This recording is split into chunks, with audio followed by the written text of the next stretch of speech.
आणि यानंतर टॉप 9 महत्त्वाच्या बातम्या।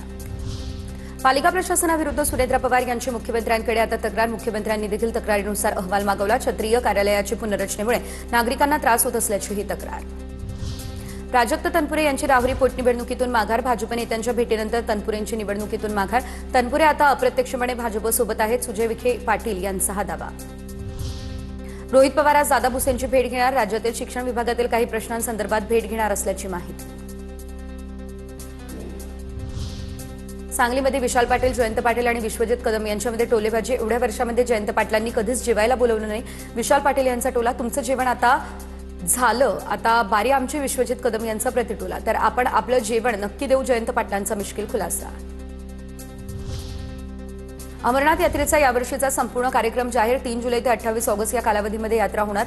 जम्मूमधील भगवतीनगर बेस कॅम्प या ठिकाणानं आता भाविकांचा पहिला जत्था रवाना होणार। 57 दिवसांच्या यात्रेसाठी 15 एप्रिलपासून नोंदणी होणार सुरू। एमपीएससीच्या जाहिरातीनंतर 9 महिन्यांच्या आत परीक्षा, निकाल आणि मुलाखतींची प्रक्रिया पार पडण्यावरती भर। जाहिरातीनंतर भरती प्रक्रियेमध्ये होणाऱ्या विलंबामुळे कायम टीका होत असल्यानं परीक्षांचे निकाल वेळेत लावण्यावर भर। भूकर मापक संवर्गासाठी आता परीक्षा झाल्यानंतर 903 पदांपैकी 721 उमेदवारांना नियुक्तीचे आदेश। उर्वरित 124 उमेदवारांना कागदपत्र पडताळणीनंतर नियुक्तीचे आदेश मिळणार, तर येत्या महिनाभरात विभागात उमेदवार रुजू होतील।